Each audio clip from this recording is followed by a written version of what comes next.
नमस्कार, आप सबका एक बार फिर से बीबीएनएल के ऑफिशियल यूट्यूब चैनल पे स्वागत है।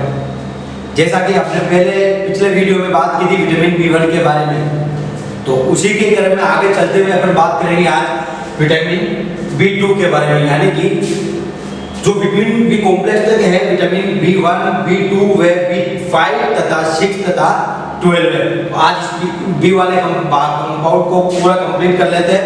तो आज का जो अपना पहला टॉपिक है वो है विटामिन बी2, यानी कि विटामिन बी2 को दूसरे नाम से अपन विटामिन जी के नाम से भी जाना जाता है। यानी कि जो अपना विटामिन का जो पहला भाग था वो था बी1 यानी कि थायमिन। उसके बाद में अब जो आगे हैं उसमें है विटामिन बी2। बी2 को अपने दूसरे नाम से अपने विटामिन इसको विटामिन जी के नाम से भी जाना जाता है तथा इसका जो कंपाउंड है वो है राइबोफ्लाविन की कमी से होने वाला रोग। यानी कि जो विटामिन बी2 है वो राइबोफ्लाविन की कमी होने की वजह से ये जो है पक्षियों में या पशुओं में क्रिएट होती है तथा इससे है जो पक्षियों के अंदर एक रोग होता है उस रोग को अपन क्रूल टॉय के नाम से जानते हैं। यानी कि जो जिस पक्षी के अंदर विटामिन बी की यानी मान सकते हैं कि राइबोफ्लाविन की कमी है, उसमें से पक्षियों में क्या हो जाएगा, ये जो क्रूल टॉय है उस नाम की बीमारी पक्षियों में होने लग जाती है। इसमें क्या होता है दोस्तों कि मतलब जो पंख है पक्षी के वो नीचे गिर जाते हैं, उड़ने में असमर्थ रहते हैं तथा तो अपने जो बॉडी पे है बहुत ज्यादा स्किन से प्रॉब्लम, स्किन जैसी समस्या हो जाती है, जैसे कि डर्मेटाइटिस बोल सकते हैं। जैसे कि इसमें क्या होता है कि इसमें पंख है वो नीचे झुक जाते हैं तथा आंखों की पलकें व पैरों में मुंह पर डर्मेटाइटिस यानी कि त्वचा रोग, यानी कि इससे क्या होता है कि त्वचा पर छोटे छोटे फुंसियां हो जाती है या फिर ऐसे लालिमा छा जाती है जिसको अपन डर्मेटाइटिस बोलते हैं। वो क्या होती है, आंखों की जो पलकें होती है तथा जो मुंह का नीचे का भाग है मुंह है तथा पैरों के जो भाग है पैर जहाँ स्टार्ट होते हैं, जहाँ एल्बो होती है या फिर जहाँ नी होती है वहां पे इन चीजों पर डर्मेटाइटिस जैसी समस्या हो जाती है। तो अपने को इस सब को रोकने के लिए राइबोफ्लाविन को क्या करना है, राइबोफ्लाविन को अपने को 200 mg पर 100 kg दाने पे मिला के पक्षियों को रोज दाने के रूप में देना चाहिए। वो क्या देना चाहिए, वो है राइबोफ्लाविन। राइबोफ्लाविन की डेफिशिएंसी है तो राइबोफ्लाविन अपन पक्षियों को देंगे तो उससे क्या है, राइबोफ्लाविन की जो डेफिशिएंसी है वो दूर हो जाएगी और राइबोफ्लाविन की कमी है वो भी दूर हो जाएगी। तो ज्यादा बड़े टॉपिक नहीं है, छोटे छोटे टॉपिक है जिनमें अपने को देखना है कि इनसे कौन सी, इसमें मुख्य याद रखने जैसी बात यही है कि इसको दूसरे नाम से जी कहते हैं, राइबोफ्लाविन की कमी है तथा क्रूल टॉय जैसी समस्या क्रिएट होती है। यही चीजें अपने को मुख्यतः विटामिन बी2 में याद रखने योग्य है, यानी कि इसका दूसरा नाम, कंपाउंड तथा इससे होने वाली बीमारी। अब अपन बात करेंगे विटामिन बी2 के बाद में फर्स्ट अपना बी1 हो गया, बी2 राइबोफ्लाविन हो गया, अब है जो है निकोटिनिक अम्ल यानी कि विटामिन बी5।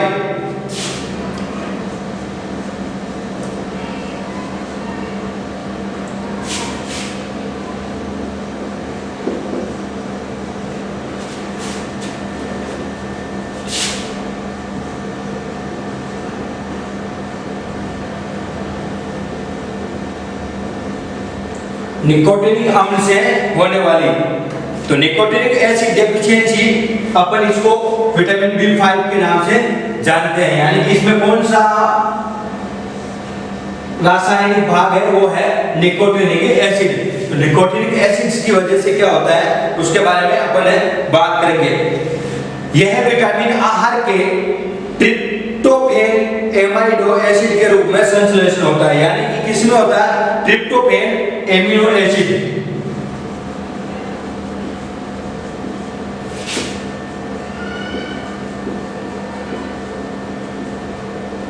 ये क्या होता है, ये आहार में आहार से संश्लेषित यानी कि जो आहार में से अपने को जो मिलता है उसका संश्लेषण है जो ट्रिप्टोफैन एमिनो एसिड के रूप में होता है। जो निकोटिनिक एसिड B5 है उसमें क्या होता है, ट्रिप्टोफैन रूमन के संश्लेषण होता है। ये किसमें होता है, रूमन में। तो रूमन का संश्लेषण होता है तो उसमें ट्रिप्टोफैन एमिनो एसिड आता है। वे पशु जिनको मक्का ज्यादा मात्रा में खिलाई जाती है उनमें ये विटामिन की कमी होती है, क्योंकि मक्का में एंटी निकोटिनिक फैक्टर होता है जो निकोटिन विटामिन का अवशोषण होने नहीं देता है, तथा मक्का में ट्रिप्टोफैन नामक एंजाइम या एमाइनो अम्ल होता ही नहीं है। यानी कि क्या होता है कि इसमें से सबसे बड़ी बात रखने वाली मक्का में क्या होता है कि मक्का में एंटी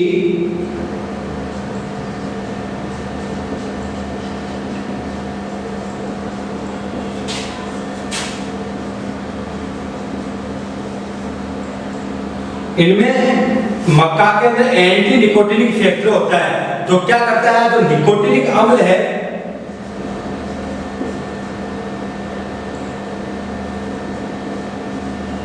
जो निकोटिन विटामिन है उसका अवशोषण होना नहीं देते। क्या कि जब अवशोषण करते हैं तब क्या होता है कि जब पशु को इस चीज की जरूरत होती है, जैसे ही ये पशु को खिलाते हैं इसका अवशोषण करना शुरू होता है। तब अगर जिस पशु को अपन मक्का ज्यादा खिला रहे हैं तो उस मक्का के अंदर जो ये एंटी निकोटिनिक फैक्टर है वो इस चीज को अवशोषण होने नहीं देगा या इसको तोड़ देता है। यानी कि निकोटिनिक जब अवशोषण होता है तो उस चीज को वो तोड़ देता है और उसका अवशोषण होना नहीं देता, बॉडी के अंदर इसको जाना ही नहीं देता, क्योंकि इसके अंदर एंटी निकोटिनिक फैक्टर होते हैं। क्योंकि ये जो मक्का है इसमें जो ट्रिप्टोनिक एसिड है ये होता ही नहीं है, ये बिल्कुल ही नहीं पाया जाता। क्योंकि जब पशु को इसमें अपने को क्या जरूरत होती है कि पशु को अगर विटामिन B5 की जब निकोटिनिक अम्ल की जरूरत होती है, अगर वो पशु को अपन देना जरूरी समझते हैं या जरूरी होता है, तब अगर इस पशु को अपन बहुत ज्यादा मात्रा में मक्का खिला रहे हैं तो मक्का के अंदर ये फैक्टर बिल्कुल ही नहीं होता, यानी कि ये अब्सेंट होता है। अब्सेंट होगा इसके अंदर एंटी निकोटिनिक फैक्टर होता है और जो भी बचा हुआ भी अगर निकोटिनिक है बॉडी के अंदर तो उसको ये अवशोषण होना नहीं देता, उसका पूर्ति जो बॉडी में हो रही है उसको करने से ये रोकता है। इनसे कुत्तों में इस विटामिन की कमी से ब्लैक टंग तथा मनुष्य में इस विटामिन की वजह से प्लेगरा नाम होती है। यानी कि जो ये विटामिन B5 है इसकी वजह से कुत्तों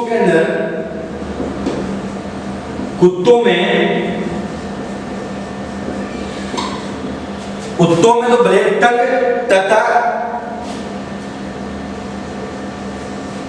तथा मनुष्य में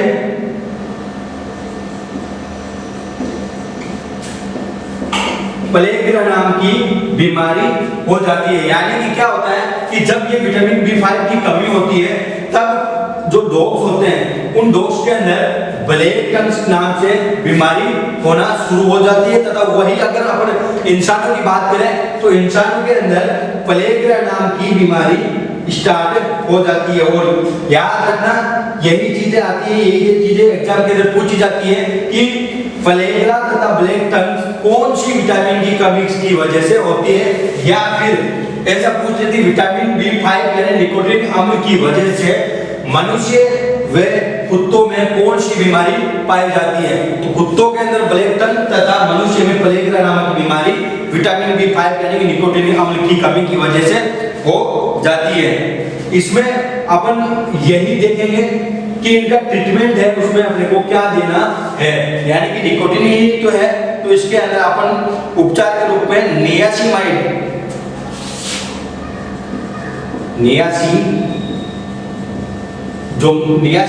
है जो साल्ट है उसको अपन 50 से 150 mg दे, जिससे रोगी तुरंत ठीक हो जाता है। लेकिन बचाव हेतु निकोटिनमाइड 15 से 30 mg ही देना चाहिए। आहार में गेहूं की चावल, पॉलिश व फिश मील भी देना चाहिए। यानी कि जो ये नियासिमाइड है वो 15 से 30 mg दाने में अपने को पशु को देना होता है या पक्षी को देना जरूरी है। उसके साथ में गेहूं की चावल चावल की पॉलिश तथा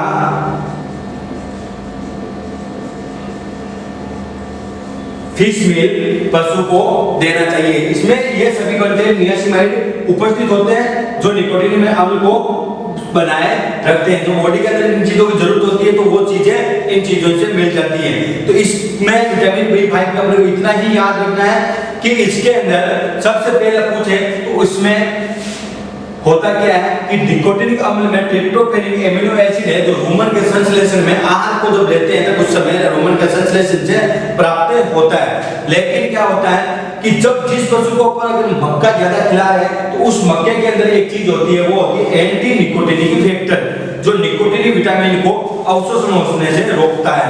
यानी कि ऐसा मान ले, ऐसा समझ लो कि एंटी निकोटीनिक और निकोटीन में दोनों में दुश्मनी होने की वजह से ये एक दूसरे को बढ़ने नहीं देते। तो एंटी निकोटीनिक है तो निकोटीन पे हावी होकर उसको आगे अवशोषण होना नहीं देते हैं।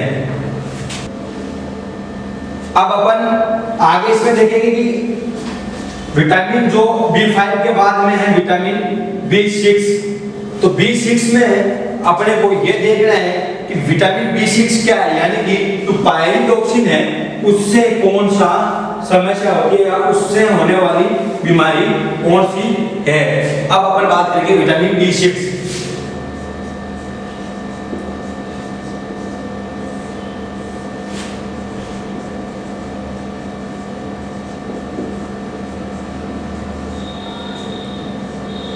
पायरिडॉक्सिन, इसे पायरिडॉक्सिन की कमी नामक रोग भी कहते हैं। यानी कि पायरिडॉक्सिन की कमी की वजह से होने वाला रोग विटामिन B6। ये विटामिन प्रोटोन मेटाबॉलिज्म से संबंधित रखता है। यानी कि जो प्रोटोन है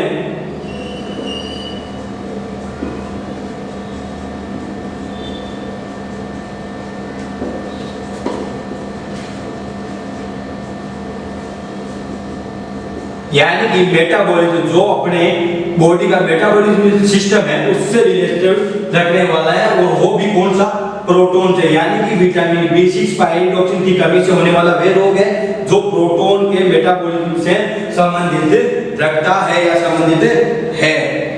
इस विटामिन की कमी से गाय में कम तथा ये रोग पक्षियों, कुत्तों और सूअरों में प्राय देखा जाता है। यानी कि ये जो रोग है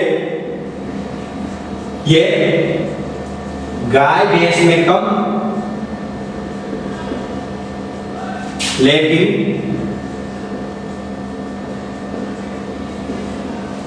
पक्षियों, कुत्तों, सूअर में ये ज्यादा होता है। ये जो पायरिडॉक्सिन की कमी है इस विटामिन B6 से, ये गाय भैंस में तो कम होता है, लेकिन पक्षी जो कुत्ते और तथा ये सूअर है इनमें प्राय देखा गया है। पक्षियों में इसकी कमी की वजह से स्ट्रिंगिट गिट इनक्रेडिशन एंड एनसेफेलोमलेशिया हो जाता है। यानी कि इसकी वजह से पक्षियों में देखते हैं,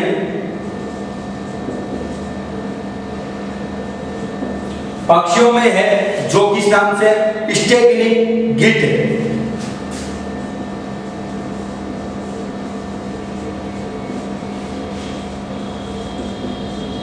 स्ट्रिंगिट जो गिट नाम से बीमारी है तथा एनसेफेलोमलेशिया।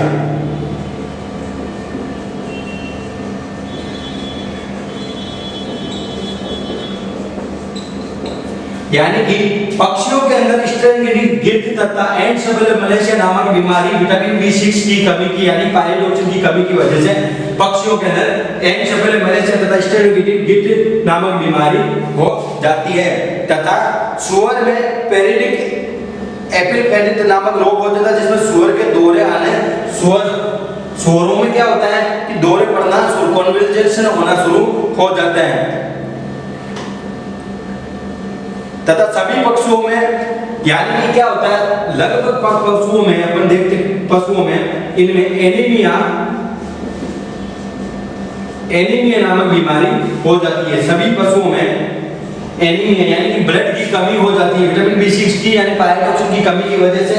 पक्षियों में स्ट्रिंगिट गिट तथा एनसेफेलोमलेशिया तथा सभी पशुओं में एनीमिया नामक कॉमन है एनीमिया, तो एनीमिया नामक रोग हो जाता है जिसमें पशु के खून की कमी होती है, यानी कि विटामिन B6 की वजह से एनीमिया भी हो जाता है।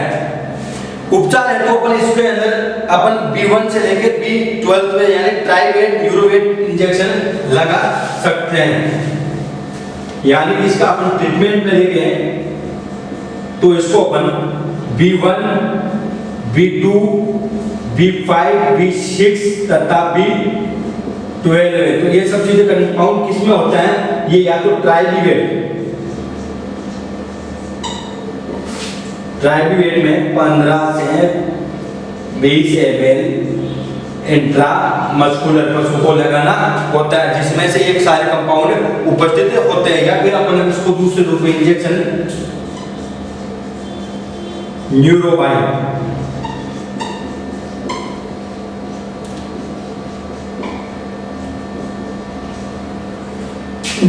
इंजेक्शन या ट्राइवेट इंजेक्शन इंट्रामस्कुलर अपन पशु को लगाने की है, जो ये चीजों की जरूरत होती है या चीजों की कमी हुई है वो इन सब चीजों में कंपाउंड है। B1 से 12 तक साइनोकोबालमिन तक है, इसको अपन एक बी कॉम्प्लेक्स के रूप में भी बोल सकते हैं।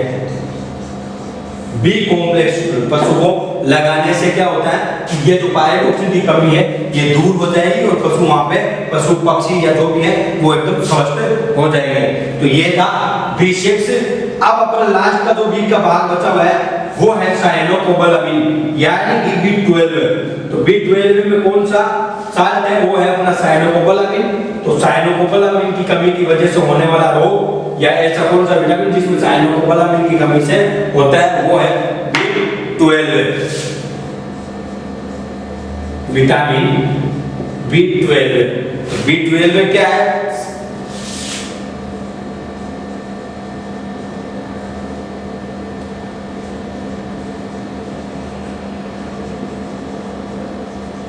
साइनोकोबालामिन। इसमें क्या होता है, कोबाल्ट जो अणु या जो तत्व है वो तत्व है इसमें कोबाल्ट। साइनोकोबालामिन के अंदर कोबाल्ट नामक तत्व है।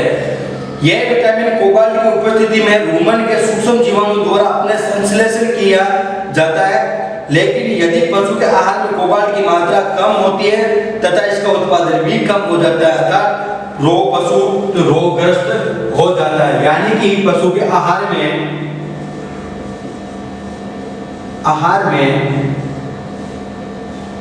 कोबाल्ट की कमी से, कोबाल्ट की कमी की वजह से पशु रोगग्रस्त भी हो जाता है तथा जो पशु का उत्पादन है यानी कि प्रोडक्शन, तो प्रोडक्ट है वो भी बिल्कुल ही कम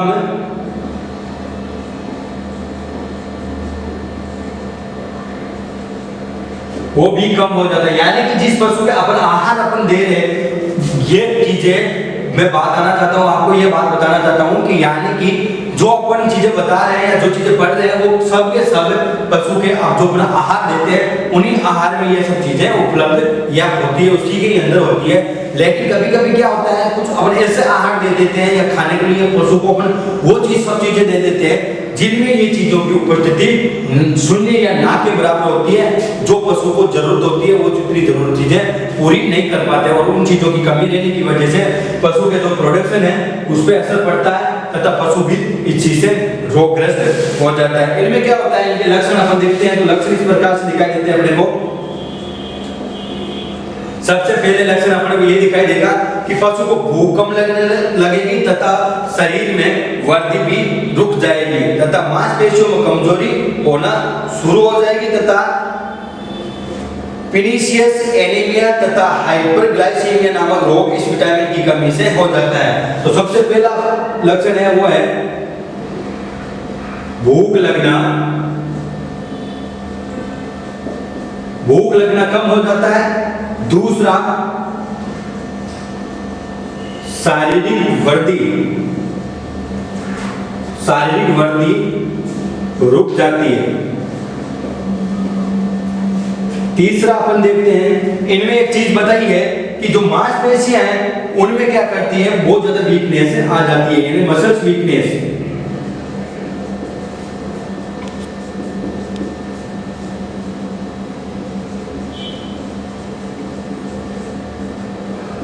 तथा चौथा में एक चीज बताई है कि इसमें पेनिसियस एनीमिया तथा हाइपरग्लाइसीमिया, पेनिसियस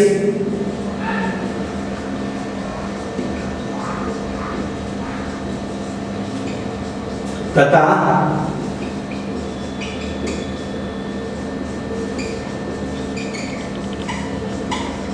हाइपरग्लाइसीमिया नामक रोग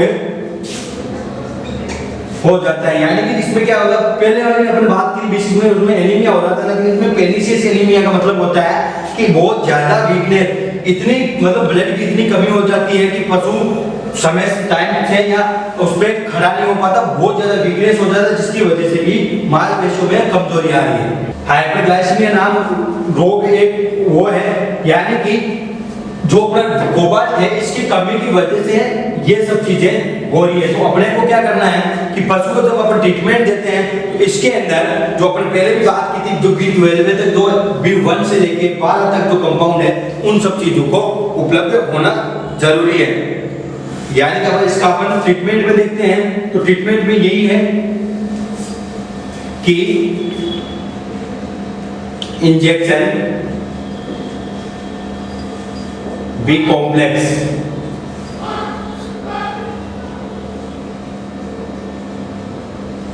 या दूसरा इंजेक्शन ट्राइब्यूवेट 10 ml इंट्रामस्कुलर। अपन इसके अंदर ऐड करना चाहे तो कुछ कैल्शियम के भी इंजेक्शन अपन यूज कर सकते हैं, कैल्शियम। हालांकि इसकी कोई जरूरत नहीं है, इसके अंदर अपने को बी कॉम्प्लेक्स चाहिए जो B1 से लेके B12 तक सभी कंपाउंड उपस्थित होते हैं, जो दोनों में ट्राइब्यूवेट में। तो ये सब चीजें कोबाल्ट की कमी को दूर करेंगे। सुअरों में 10 से 50 ग्राम पर टन आहार में मिला के देना चाहिए। ये सुअर में एक अलग से दिया है कि जब ये ऐसा समझ लो कि एक कटोरी के अंदर सुअर में ये 2 चम्मच होना बहुत ही ज्यादा जरूरी होता है। तो कोबाल्ट है उसको अपने जितना जरूरी हो अपने आहार के अंदर, यानी कि जो आहार दे रहे हैं अपन,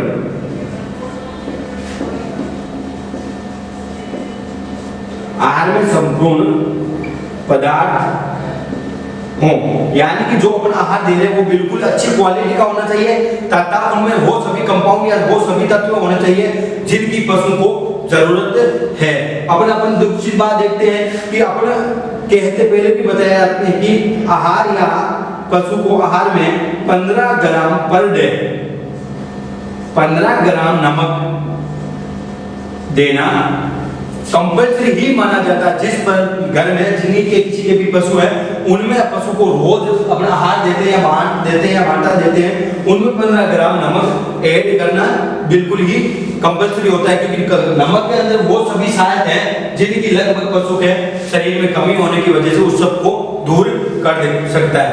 आज का टॉपिक इतना ही है, यानी कि आज B1 से लेके B12 तक कंप्लीट हो चुका है, यानी कि जो विटामिन बी की कमी की होने वाली बीमारी है वो आज कंप्लीट हो गई है। उसके बाद में अपन विटामिन सी तथा फोलिक एसिड और विटामिन एच और आर तथा के बारे में अध्ययन करेंगे। तो आज के टॉपिक में इतना ही। जय हिंद, जय Bharat. Click on the subscribe button to subscribe to our channel. Press the bell icon on the YouTube app and never miss another update.